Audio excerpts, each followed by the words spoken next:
वैष्णव जन तो तेने कहीजे, पीड़ पड़ाई जाने रे। वैष्णव जन तो तेने कहीजे, पीड़ पराई जाने रे।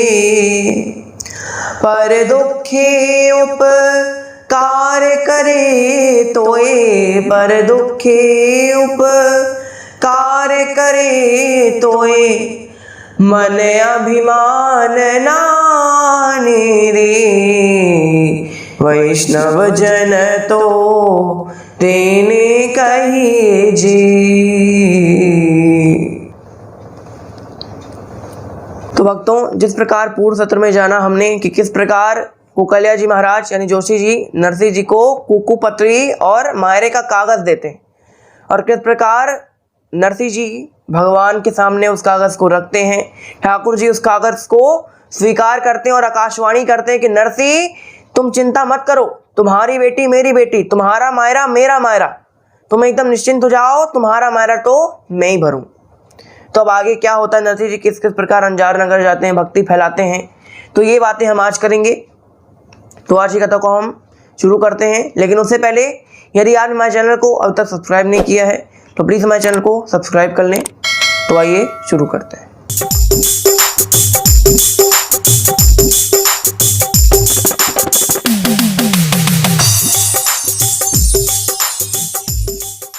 यहाँ नरसिंह जी को आकाशवाणी तो हो गई, ठाकुर जी ने कह दिया कि हाँ भाई तुम्हारा मायरा मेरा मायरा, तुम्हारी बेटी मेरी बेटी, अब तुम चिंता मत करो, तुम्हारा मायरा तो मैं ही भरूं। लेकिन नरसिंह जी ने कहा कि अगर सब काम ठाकुर जी को सौंप दिया तो अपना भी तो कुछ जिम्मेदारी बनती है ना। जो अपने बस में नहीं है, क्या अपने बस में नहीं है मायरा भरना, तो मायरा तो ठाकुर जी भरे, लेकिन अपने बस में क्या है, अंजार नगर तक पहुंचना, अंजार नगर के लोगों के प्रति भक्ति के भाव जागृत करना। अंजार नगर में एक रत्ती भी भक्ति नहीं है किसी के मन में भगवान के प्रति, तो अंजार नगर में भगवान के प्रति भक्ति उत्पन्न करना, साधु के प्रति श्रद्धा उत्पन्न करना, ये अपना काम है, ये अपन लोग करें। अब नरसिंह जी सोचे कि जाऊं कैसे अंजार नगर, अपने पास तो कुछ है नहीं, और अंजार नगर जाने में 1 महीना 14 दिन लगता था। सोचिए 1 महीना 14 दिन लगता था, तो मैं कैसे जाऊं। अब यहाँ नरसिंह जी सोचते हैं कि अपने भाई लोगों से कुछ मदद मांगूं, हो सकता है कुछ गाड़ी वाड़ी दे दे। तो नरसिंह जी अब भाई लोगों के पास जाए, अपने भाई लोगों के पास गए, भाई लोगों से कहते हैं कि देखो भाई साहब, जो हमारी बेटी है ना वो थारी बेटी, और हमारी बेटी की बेटी यानी नानी बाई की बेटी का ब्याह हो रहा है, और नानी बाई की बेटी के ब्याह में मुझे मायरा भरने जाना। और जब मायरा भरते तब कुछ रिश्तेदारों को भी साथ लेना चाहिए, तो रिश्तेदार के रूप में आप भी मेरे साथ चलो, क्योंकि आप उनके चाचा हो, बड़े पापा हो, तो आपको भी चलना चाहिए। अब यहाँ पहले सब लोगों ने पूछा कि नरसिंह तू मायरा में लेकर क्या जा रहा है, तेरे पास तो कुछ है नहीं। नरसिंह जी ने कहा जब आप सब लोग जानो कि मेरे पास कुछ है नहीं, मेरे पास केवल तुलसी की माला, सारी ग्रामरी पूजा है, तो मैं क्या ले जा सकता हूँ, मेरे पास तो कुछ नहीं, गोपी चंदन तुलसी की माला है। अब भाई लोग विचार करें कि अगर एक के साथ हम लोग गए तो अपनी तो खूब बेइज्जती होगी, इसके साथ अगर हमने अपने साथ इसको ले गए या ये हमारे साथ गया तो हमारी तो खूब बेइज्जती होगी। ये संसार वाले हैं जो अपने आप को, जो अपनी बेइज्जती और इज्जत के बारे में सोचते हैं, लेकिन नरसिंह जी ने तो ये सब नहीं सोचा। अब नरसिंह जी ने सोचा चलो ठीक है, तो आपको नहीं जाना तो अब गाड़ी ही दे दो, आपके पास तो कई सारी गाड़ी होगी, गाड़ी मतलब मोटरसाइकिल नहीं, गाड़ी मतलब बैलगाड़ी, पहले ज़माने में बैलगाड़ी चलती, तो अगर आपके पास बैलगाड़ी, घोड़ा गाड़ी कुछ हो, ऊंट गाड़ी हो तो मुझे दे दो, मुझे अंजार नगर पहुंचना। भाई लोगों ने कहा कि अपनी नई नवेली गाड़ी तो इसको नहीं देनी, क्योंकि जहाँ 5 बैठती वहाँ 25 बैठा दे, अपनी नई गाड़ी इसको देकर बिगाड़नी नहीं है। भाई लोगों ने कहा, एक भाई ने कहा कि देख नरसिंह, गाड़ी तो है लेकिन उसका एक पहिया टूटा हुआ। नरसिंह जी ने कहा, अब सोच विचार करने लगे। अब एक भाई ने सोचा कि कहीं ये मुझसे पहिया न मांगने, दूसरे भाई ने सोचा कि अगर एक से गाड़ी तो बोल दी, अब दूसरे भाई ने सोचा कहीं ये पहिया न मांगे, दूसरे भाई ने कहा नरसिंह मेरे पास पहिया तो है लेकिन वो उसका टूटा फूटा बहुत, अंजर पंजर उसके बहुत ढीले हो गए। नरसिंह ने कहा बस आपके पास गाड़ी है पहिया नहीं, अब बस पहिया है, गाड़ी नहीं, दोनों मेरे को दे दो, मैं कैसे भी करके थोड़ी दूर तो चल जाएगी गाड़ी, तो मैं काम चला लूँ। भाई लोगों ने कहा कि ये तो पीछे नहीं छोड़े। तो भाई लोगों ने से एकदम इतनी पुरानी गाड़ी जो 1 साल से भंगार पड़ी हुई थी, उस गाड़ी को नरसिंह जी को दे दिया, टूटी फूटी। उसका एक पहिया टूटा और एक पहिया तो था ही नहीं। तो दूसरे भाई ने अब टूटा फूटा पहिया भी लेकर आया। हम नरसिंह जी ने कैसे भी करके थोड़ी बहुत पहिया को जोड़ा जाड़ा। अब भाई साहब के पास जाते हैं कि गाड़ी तो मिल गई, लेकिन गाड़ी को ढोने के लिए कुछ बैल हो, कुछ घोड़े हो तो बताओ। भाई लोगों ने कहा कि अपने नए नवेले जो बैल लाए हैं उसको तो नहीं देना, क्योंकि ये ऐसा दौड़ाएगा बैलों को, ये हो सकता है कि दौड़ाए तो कभी लौट कर ही ना आए, दोबारा जूनागढ़ लौट कर नहीं आएगा, तो हमारे तो बैल गए।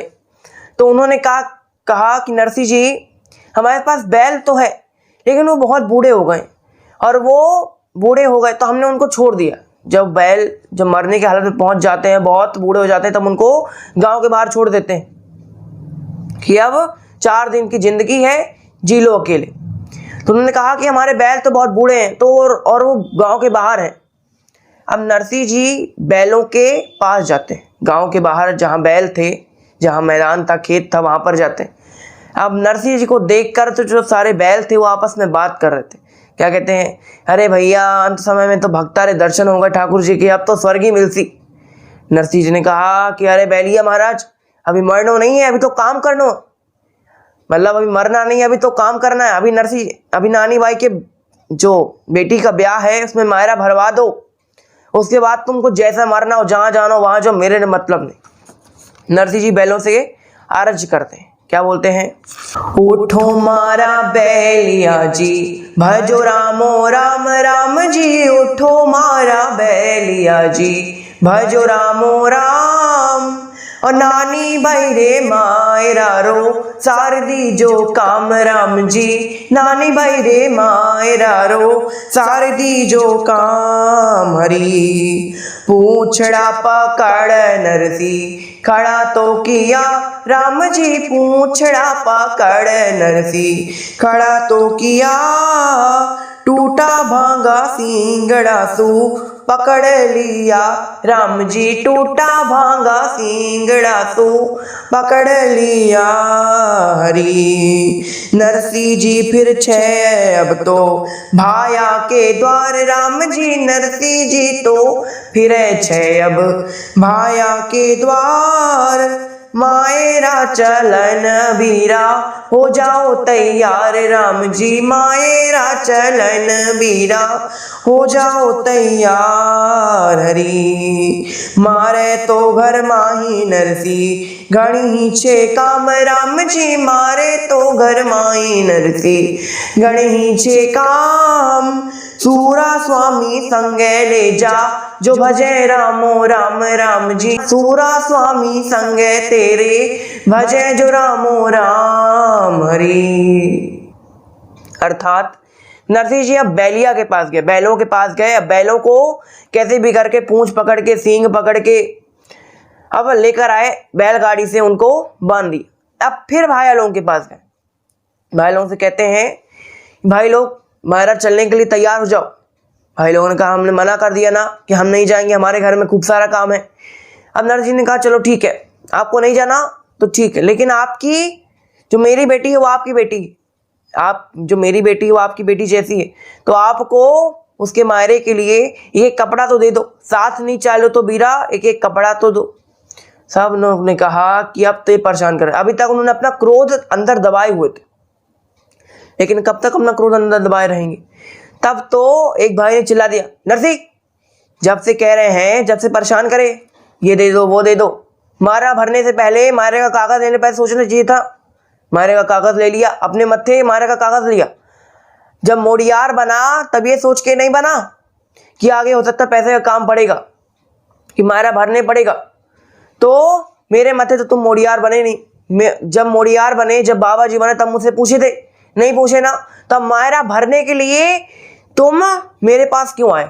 नरसिंह ने कहा भाई साहब अब तुमको नहीं चलना तो मत चलो, पर ये मत कहो कि मैं तुम्हारे खातिर बाबा जी बनाऊं, मतलब तुम्हारे कारण बाबा जी बनो, क्योंकि मैं बाबा जी बना हूं तो मैं अपने सावरा की खातिर। अब ये भाई लोगों ने कहा कि अगर सावरा खातिर बने हो, सावरा कारण बने हो, तो अब सावरा से ही मदद मांग लो।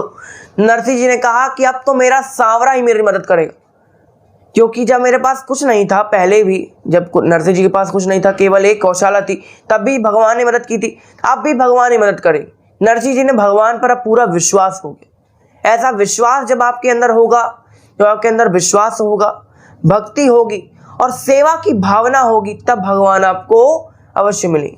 जब आपके अंदर भक्ति, विश्वास और सेवा की भावना होगी, तब आपको भगवान के पास नहीं जाना पड़ेगा चल के, भगवान खुद आपके पास आएंगे।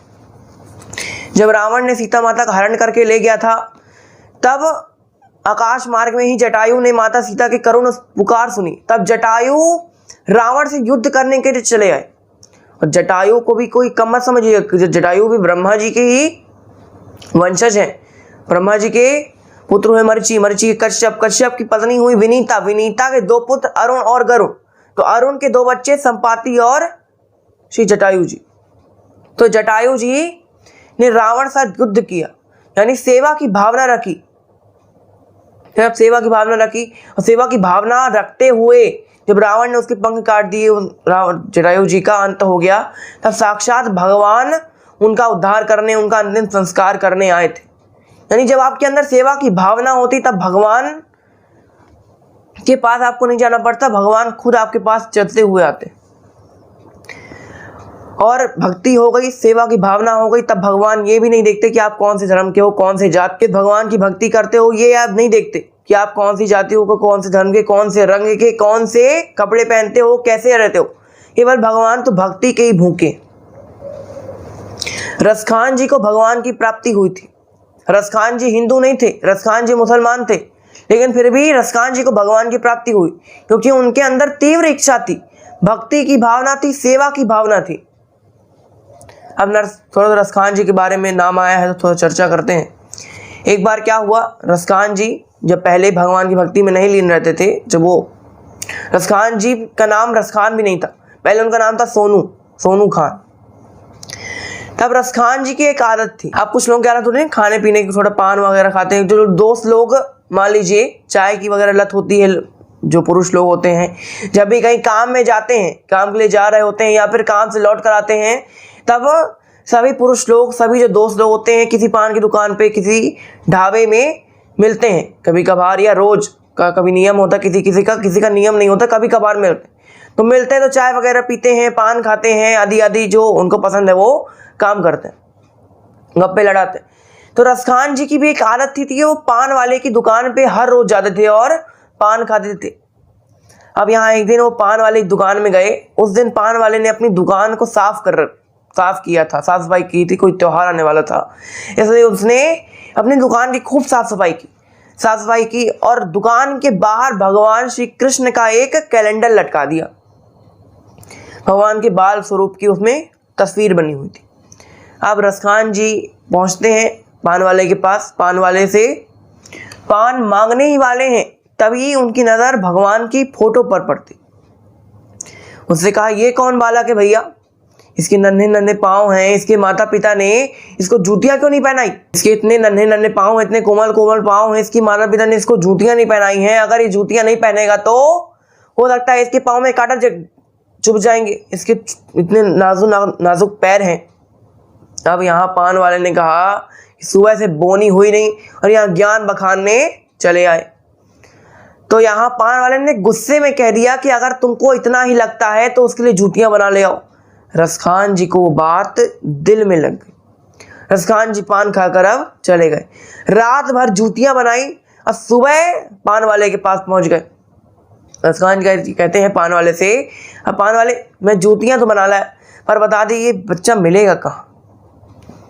अब यहाँ पान वाला कहे कि अरे मैं तो मजाक कर दिया था, अब ये तो मेरे पीछे पड़ गया कि कहाँ मिलेगा श्याम, बताओ कहाँ मिलेगा श्याम। अब यहाँ रसखान जी एक ही रट लगाएं, क्या, बताओ कहाँ मिलेगा श्याम, बताओ कहाँ मिलेगा श्याम। पान वाले ने कहा कि वो वृंदावन में रहता, वृंदावन में जाओ तो भगवान की प्राप्ति हो जाएगी। ठीक है, रसखान जी अब वृंदावन पहुंचते हैं। अब वृंदावन पहुंचते हैं तो सबसे पूछ रहे हैं भैया, इस श्याम नाम के बालक को आपने कहीं देखा है क्या? जब रसखान जी ने भगवान की फोटो देखी तब पूछा था पान वाले से इसका नाम क्या है, तो पान वाले ने बताया था कि इसका नाम श्याम है। अब रसखान जी सबसे पूछ रहे हैं कि बताओ कहाँ मिलेगा श्याम, इस श्याम नाम के बालक को आपने कहीं देखा है क्या? अब वृंदावन में तो भगवान के नाम से कई बच्चों के नाम होंगे, तो सब लोगों ने कहा कि हाँ ऐसा ऐसा है। सब लोगों ने कहा कि भाई श्याम नाम के तो कई सारे बच्चे हैं, वृंदावन में भगवान के नाम पे हर कोई अपने बच्चे का नाम रखेगा। तो उन्होंने कहा कि श्याम नाम के तो कई बच्चे हैं, लेकिन उसकी हुलिया तो बताओ, दिखता कैसे? तो रसखान जी बताते हैं कि नन्हा सा बालक है, सांवली सी सूरत है, बाल घुंघराले उसके, पहनता मोर मुकुट है, नैन उसके कजरारे, हाथ नन्हे से प्यारे, बांधे पैजनिया पग में, बड़े दिलकश है नजारे, अरे पागल कर देती है सबको एक उसकी मुस्कान, बताओ कहाँ मिलेगा श्याम। ऐसा भगवान के रूप का विस्तार किया, जो उन्होंने देखा था तस्वीर में वैसे ही बता दिया। सब लोगों ने कहा कि ऐसा बालक तो नहीं है। सब लोगों से पूछते हैं, रसखान जी रोने लगते हैं, सब लोगों से पूछने लगे, कहते हैं ये ऐसा बालक तो नहीं है इसका नाम श्याम भी हो और ऐसा दिखता भी हो। तब उनकी एक मुलाकात एक सत्संगी प्रेमी एक संत से होती। संत जी समझ जाते हैं कि ये भगवत प्राप्ति के लिए, भगवत प्राप्ति के मार्ग में चल पड़ा। तो स्वामी जी क्या कहते हैं, ये समझ में आया मुझको, पता तू पूछ रहा है, वो है बांके बिहारी जिसे तू ढूंढ रहा है। रसखान जी ने कहा नहीं, बांके बिहारी कोई और बालक होगा, मैं उसका नाम श्याम है।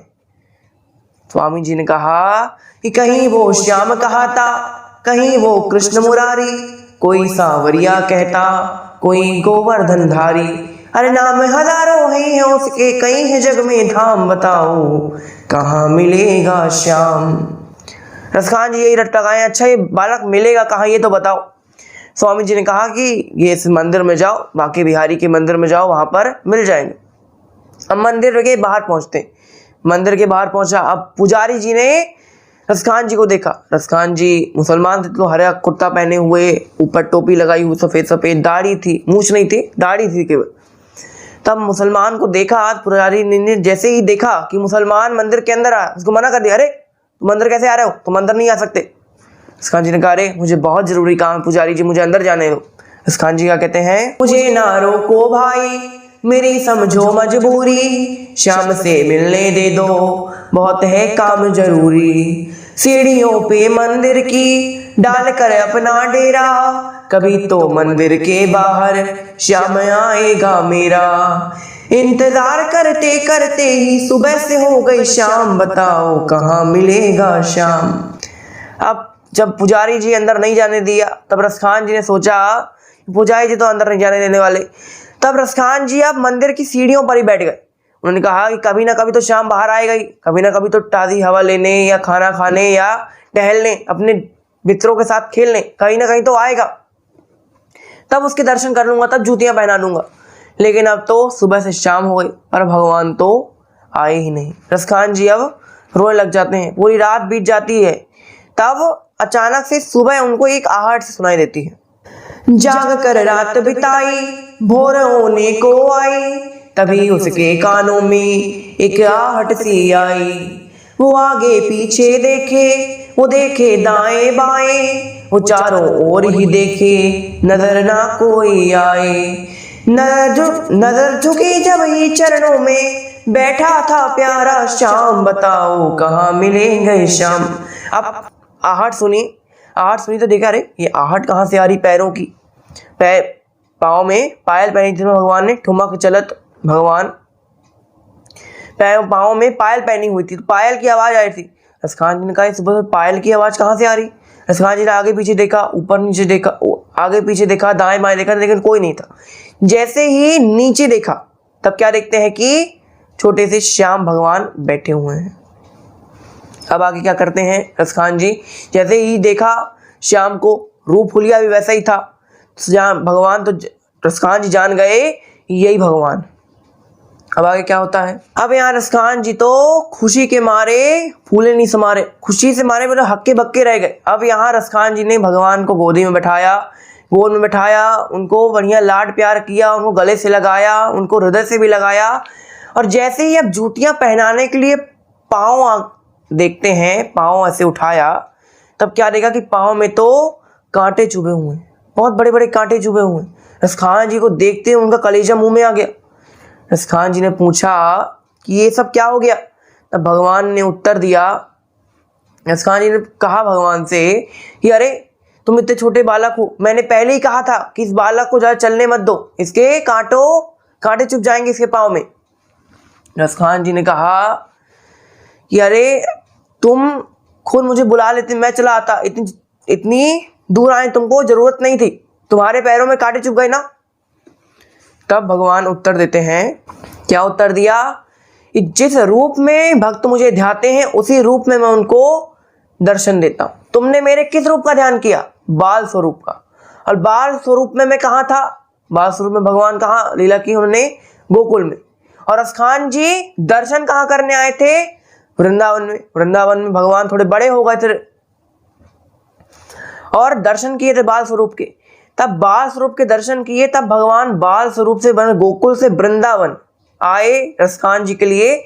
चलते चलते चलते चलते रसखान जी के लिए भगवान गोकुल से वृंदावन आए। तो भगवान ने कहा कि जिस रूप में लोग मुझको चाहते हैं मैं उसी रूप में उनको दर्शन देता हूँ। तुलसीदास जी ने कहा है ना कि जाकी रही भावना जैसी, प्रभु मूरत देखी तिन तैसी। जिसकी जैसी भावना होती है उसी रूप में भगवान की मूरत, भगवान उसको प्राप्त हो जाते हैं।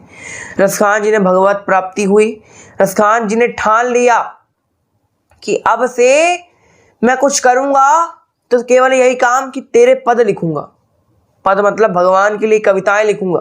क्या कहते हैं रसखान जी? श्याम की बातें सुनकर कवि वो हुआ दीवाना, कहा मुझको भी दे दो अपने चरणों का ठिकाना।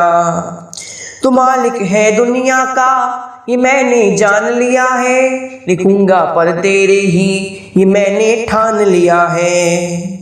श्याम प्रेम रस बरसा बन गया, प्रेम रस से बन गया सोनू खान बनारस खान, बताओ कहाँ मिलेगा श्याम। श्याम प्रेम रस ऐसे बरसा। इस सोनू खान नाम का एक मुसलमान रस खान नाम के एक महाप्रसिद्ध कवि बन गए।